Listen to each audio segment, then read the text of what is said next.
7 minutes in Intermodal.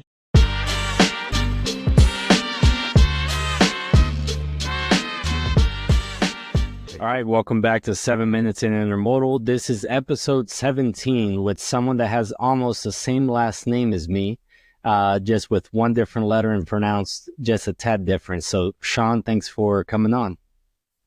Good to be here, John, and I'll let you know you made a little typo with your last name there. I'm glad to be the guy to call it out 2 years after the fact for you. You actually made me look and check it, and yeah, Sean, John, Mathews, there we go. We can use each other's ID.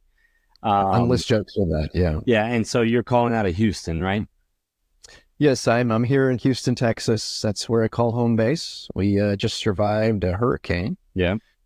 But it wasn't too terribly bad, but, a little bit of swimming in the parking lot a few weeks ago.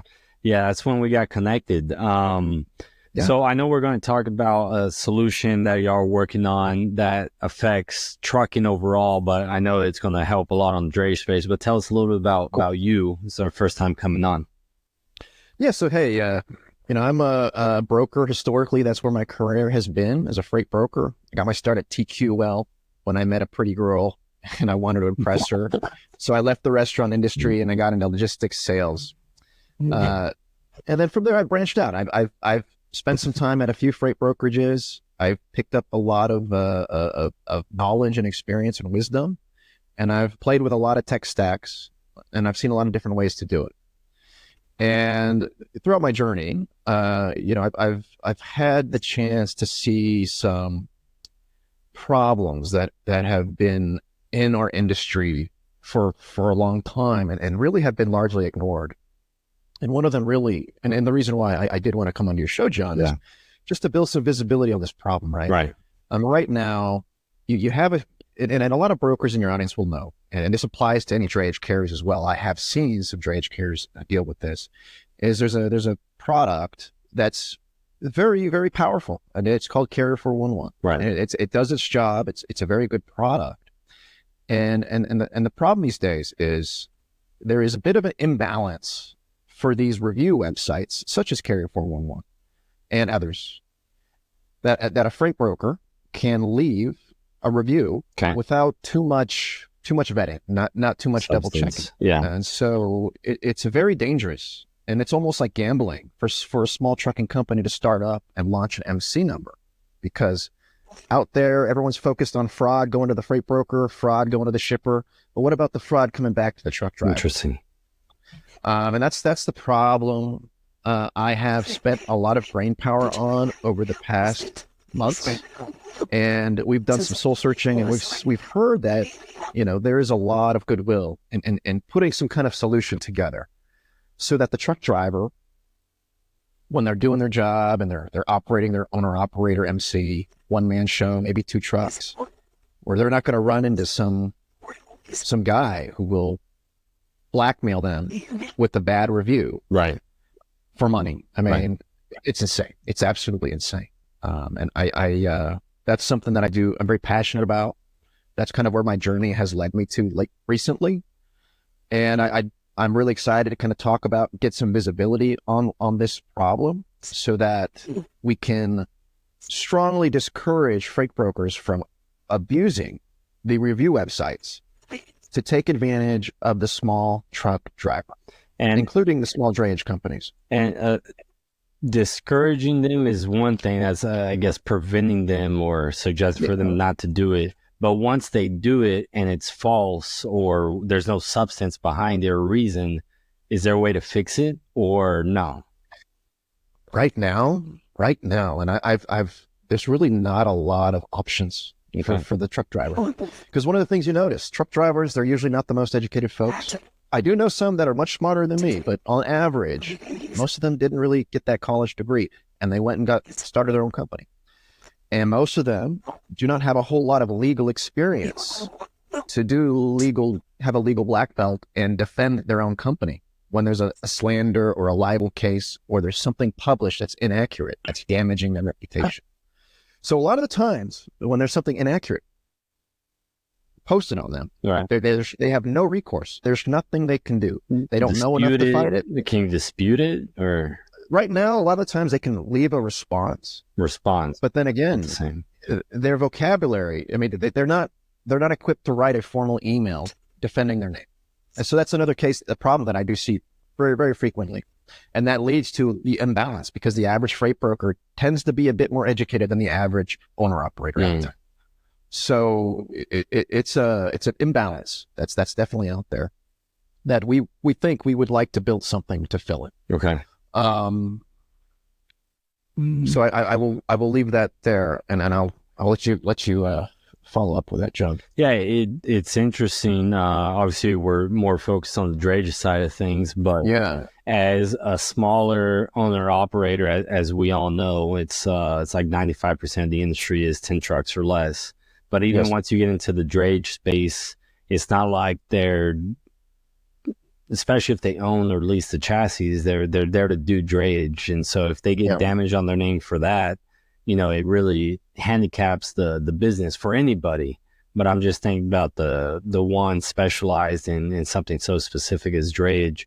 I guess the service that y'all would be providing, I'm just thinking I'm surprised that you can only kind of leave a response and not dispute it. Because if you think of it, like you came from the restaurant industry, right? And so did I several years ago. But on Yelp or Google or whatever, I've disputed a lot of false statements. It takes a lot of calls and a lot of emails, like you're saying. But there were some that I was able to get removed, right, from the platform. The platform removed it, but they helped. And in this case, you're saying there's nothing there. The thing is, the review websites are hyper-focused on their paying customers, which happens to usually be the 3PL. No, there it is. And the product is designed for the 3PL. And they have a conflict of interest, which I do respect. Focus on your paying customers, focus on your bread and butter. So the real answer is these carriers have to go directly to these 3PLs and dispute it directly with them. And that's 50-50. Sometimes a 3PL is a logical, fair person and they will listen to it and they may okay, your case is valid. I will remove it. On the other hand, you have a lot of brand new freight brokerages who are emotional themselves and they'll dig in their toes, dig in their feet for something absolutely unfair that exposes them to liable for a lawsuit for something inaccurate. But they will refuse to remove it. And the problem is the truck driver does not know how to take them to court, or they don't have the funds to take them to court. So the case nothing happens. Yeah. So you have this unfair review on a drayage company that will destroy their reputation in their local region, where they're going to lose access to 30% of the freight of the containers at that port, or they're going to lose relationships with their current customers because of some rigid, firm carrier compliance policy, where if you have one freight guard, you're turned off instantly. And I've heard stories like that. Yeah. It can really break a company. Yeah. And that leverage itself, where it will make or break a small trucking company, is the reason we're starting to see some less reputable brokers go around, put a fake review potentially on a drayage company and saying, hey, give me $1,000 or you're going to go out of business. Give me $5,000 or this review will not disappear. And you don't know how to fight this, so you're stuck. Bend over or go out of business. It's absolutely unacceptable. Yeah, it's blackmail. I mean, you said it. It is. Alex Winston made a post about this a few months ago, and I'll shoot it to you. But again, I'll mention it. I work very, very closely with Dan Artave. He's his law firm, Artave at Law. Okay. And the only reason we're off the ground is because he's in our court keeping us out of jail. You don't want to cross some lines when you're putting the heat under some broker's feet. But, again, I highly recommend anybody in your audience do look him up. You may learn a little bit more about what we're trying to do. Yeah. But we're still in stealth mode. Yeah, we're still polishing, putting some elbow grease on it. Well, good. Well, we had to go over 7 minutes and we can go way longer.